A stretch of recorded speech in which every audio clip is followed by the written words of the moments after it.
আসসালামু আলাইকুম। Pabna Indian nursing ইনস্টিটিউটের অনলাইন ক্লাস থেকে সবাইকে স্বাগত। আজকে আমরা ক্লাস নেব ফার্স্ট ইয়ার দিন, সাবজেক্ট ফান্ডামেন্টাল অফ নার্সিং। আমরা ফান্ডামেন্টাল অফ নার্সিং এর ফিজিক্যাল অ্যাসেসমেন্টে যতটুকু পড়াইছিলাম তারপরের পার্টটুকু থেকে আমরা আজকে থেকে শুরু করব। সেটা ছিল হচ্ছে ডাটা। আজকের টপিক হচ্ছে ডাটা। চলো আমরা দেখি ডাটা কি। প্রথমে ডাটা সম্পর্কে জানতে হলে আমাদেরকে জানতে হবে ডাটা কি, ডাটা জিনিসটা আসলে কি সেটাই হচ্ছে আমাদের জানতে হবে। ডাটা হলো data are sets of values recorded on one or more observational units. আমরা যেহেতু নার্স, তাই নার্সদের সবকিছু বিষয়ে পেশেন্টদেরকে নিয়ে চিন্তা করতে হবে, ক্লায়েন্টসদেরকে নিয়ে চিন্তা করতে হবে। আর এই ক্ষেত্রেও ডাটা সম্পর্কে যদি আমরা বলতে যাই তাহলে আমাদেরকে পেশেন্ট নিয়ে ভাবতে হবে যে ডাটা কি। একটা পেশেন্ট বা ক্লায়েন্টস আসার পর তাদেরকে আমরা বিভিন্নভাবে একাধিকভাবে অবজারভেশন করার পর যে তথ্য বা উপাত্তটা পাবো বা যে ডায়াগনোসিসের মাধ্যমে পরীক্ষা নিরীক্ষা করার মাধ্যমে যে তথ্যটা পাবো যে আসলে পেশেন্টের কি হয়েছে, কি কারণে হসপিটালে অ্যাডমিটেড হলো, সেটাই হচ্ছে সেই তথ্যটাই হলো ডাটা। ডাটা কালেকশন, ডাটা হচ্ছে একটা তথ্য, সেই তথ্যটা কি ডাটা কালেকশনটা হচ্ছে data collection is the process of gathering information about clients. Clients সম্পর্কে যে তথ্যটা আমরা নিচ্ছি সেই তথ্যটাই হচ্ছে ডাটা। কিন্তু ডাটা কালেকশন হচ্ছে একটা প্রসেস বা পদ্ধতি, যে পদ্ধতির মাধ্যমে আমরা ক্লায়েন্টের কাছ থেকে ডাটাটা নিচ্ছি সেই পদ্ধতিটাই হচ্ছে ডাটা কালেকশন। ডাটা কালেকশন আমরা দুইভাবে নিতে পারি, টাইপস হচ্ছে দুইটা, একটা হলো সাবজেক্টিভ ডাটা আর একটা হলো অবজেক্টিভ ডাটা। সাবজেক্টিভ ডাটা কি, যেটা পেশেন্ট নিজে থেকেই বলবে, নিজের কমপ্লেইনগুলো করবে যে আমার এই সমস্যা, আমি এই জন্য আসছি, আমার এতদিন থেকে জ্বর, আমার এখানে ব্যথা, মাথায় ব্যথা, কিংবা আমি এতদিন থেকে ভুগছি, আমার এই সমস্যা, সেগুলো সবকিছু হলো সাবজেক্টিভ ডাটা। আর অবজেক্টিভ ডাটা কি, আমরা পরীক্ষা নিরীক্ষা করার পর, সেটা ডাক্তার অথবা নার্স পরীক্ষা নিরীক্ষা করার পর যে তথ্যটা পাবো যে আসলে পেশেন্টটা কি হলো, কিসের জন্য আসছে, সেটা হলো অবজেক্টিভ ডাটা। সেটা হলো আমরা যে একটা পেশেন্ট ভর্তি হলো জ্বর নিয়ে, সে বলছে আমার জ্বর আসছে, এই জ্বর আসছে কথাটা হলো সাবজেক্টিভ ডাটা।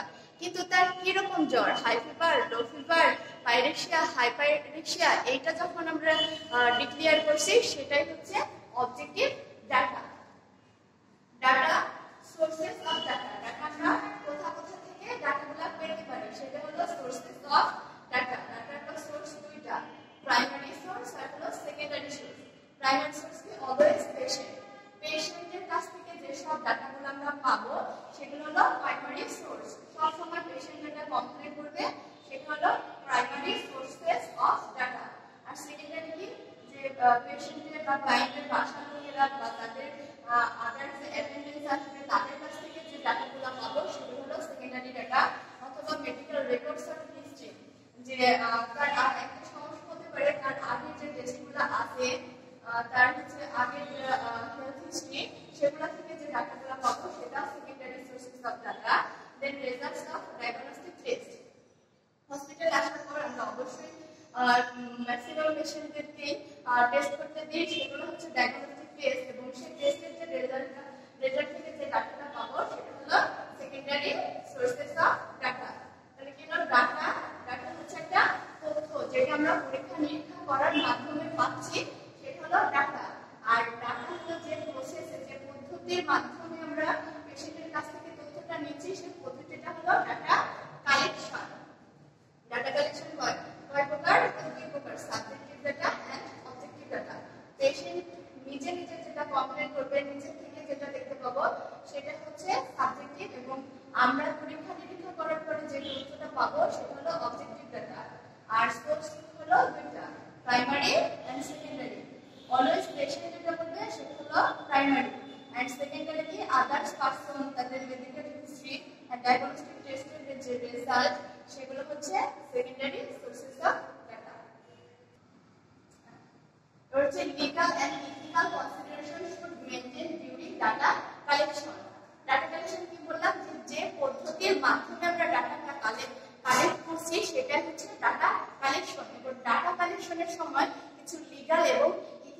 কনসিডারেশন আছে সেগুলো মেনটেন না করে আমরা কখনোই ডাটা কালেকশন করতে পারবো না। সেই লিগাল আর ইথিক্যাল কনসিডারেশন কি?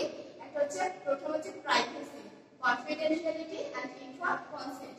অবশ্যই একটা পেশেন্টের সাথে অথবা একটা ক্লায়েন্টের সাথে যখন একটা নার্স ডাটা কালেক্ট করবে অবশ্যই একটা প্রাইভেসি মেনটেন করতে হবে, কারণ একটা ক্লায়েন্ট নিজের সমস্যার কথা কখনোই সব মানুষের সাথে প্রকাশ করতে চাইবে না। এজন্য তাকে প্রাইভেসি দিতে হবে এবং কনফিডেন্সিয়ালিটি, গোপনীয়তা রক্ষা করতে হবে। পেশেন্টকে বোঝাতে হবে যে আপনি আমাকে যে তথ্যটা দিবেন সেটা শুধু আপনার আর আমার মাধ্যমে থাকবে। দেন তাদের মধ্যে একটা যে রিলেশনশিপ তৈরি হবে, থেরাপিউটিক রিলেশনশিপ তৈরি করার মাধ্যমে আমরা এই কনফিডেন্সিয়ালিটিটা মেইনটেইন করতে পারি। দেন ইনফর্মড কনসেন্ট। ইনফর্মড কনসেন্ট কি? যে আমরা যখন ডাটা কালেকশন করব তখন পেশেন্টকে একটা ইনফর্মড কনসেন্টে সিগনেচার নিতে হবে এবং তাকে বোঝাতে হবে যে সে যখন আমার সাথে তার ডাটাগুলো দিচ্ছে এবং এরপরে যা যা করা হবে তার ট্রিটমেন্টের জন্য সেখানে অল্টারনেটিভ কি ট্রিটমেন্ট থাকতে পারে, তার সেই ট্রিটমেন্টের ফলে ইফেক্টিভ আরো আদার্স কোনো সমস্যা কি হতে পারে, তার কেমন খরচ, আদার্স যত যা কিছু ইনফরমেশন সবই ইনফর্মড কনসেন্টে থাকবে এবং সেটা পেশেন্টকে ক্লিয়ারলি জানতে হবে এবং সেই অনুযায়ী পেশেন্ট বুঝবে এবং যেন পরে কোনো কমপ্লেন করতে না পারে। এই জন্যই আমাদের ইনফর্মড কনসেন্টটা অবশ্যই জরুরি। তিনটাই জরুরি। তারপরে হচ্ছে এটি হচ্ছে পেশেন্টের জন্য, আর এটা হচ্ছে ইনফর্মড কনসেন্ট হচ্ছে পেশেন্ট এবং আদার্স হসপিটাল হোক, নার্স হোক, ডক্টর হোক, আদার্স সবার জন্যই এই তিনটা মেনটেন করে আমাদেরকে ডাটা কালেকশন করতে হবে। এবার মেথডস অফ ডাটা কালেকশন, কোন কোন মেথডে আমরা ডাটা কালেকশন করতে পারি? এক হচ্ছে observation, interview, health history, symptom analysis, physical examination, laboratory and diagnostic data. Observation, প্রথমে যখন আমাদের হসপিটালে কোনো পেশেন্ট আসে তখন আমরা কি প্রথম হলো হেড টু ট অবজারভেশন করি, দেখি পেশেন্টের ফেসিয়াল এক্সপ্রেশন, তার বিহেভিয়ার দেখে আমরা খানিকটা বুঝতে পারি যে আসলে পেশেন্টটা কি কমপ্লেন নিয়ে ভর্তি হয়েছে। সেই অবজারভেশনের মাধ্যমে আমরা ডাটা কালেকশন করতে পারি। দেন ইন্টারভিউ, পেশেন্টের সাথে কথা বলার মাধ্যমে যে ডাটাটা কালেক্ট করা হচ্ছে সেটা হচ্ছে ইন্টারভিউ। হেলথ হিস্ট্রি কি? হেলথ হিস্ট্রি হচ্ছে তার physical, mental, spiritual, social, economic যত যা কিছু হিস্ট্রি আছে সবগুলোর মধ্যে হচ্ছে হেলথ হিস্ট্রি। হেলথ হিস্ট্রি নিয়ে আমাদের আরো অনেক পড়া আছে, সেগুলো আমরা পরের চ্যাপ্টারে গিয়ে পড়ব। সিম্পটম অ্যানালাইসিস, পেশেন্ট যে সিম্পটমটা নিয়ে আসছে, একটা পেশেন্ট আসতে পারলো যে টেম্পারেচার নিয়ে আসছে, সেই টেম্পারেচারটা কেমন, সেই সিম্পটমটা টেম্পারেচারটা হলো একটা সিম্পটম। সেই সিম্পটমটা অ্যানালাইসিসের মাধ্যমে যে আমরা ডাটাটা পাবো, ডাটা কালেকশন করবো, সেটা হলো symptom analysis. Physical examination, physical examination মধ্যে একটা উদাহরণ হচ্ছে vital sign.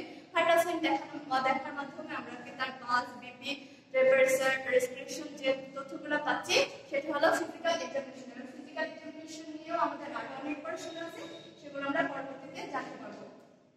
Laboratory and diagnostic data, patient আসার পর তার আগের যে ল্যাবরেটরি বা ডায়াগনস্টিক ডাটাগুলো থাকে সেখান থেকে আমরা ডাটা নিতে পারি এবং তারপরে আমরা যে তাদেরকে যে ডায়াগনস্টিক টেস্টগুলো দিব, তারপরে যে রেজাল্ট আসবে সেখান থেকে যে ডাটাগুলো পাচ্ছি সেগুলো হচ্ছে ল্যাবরেটরি এন্ড ডায়াগনস্টিক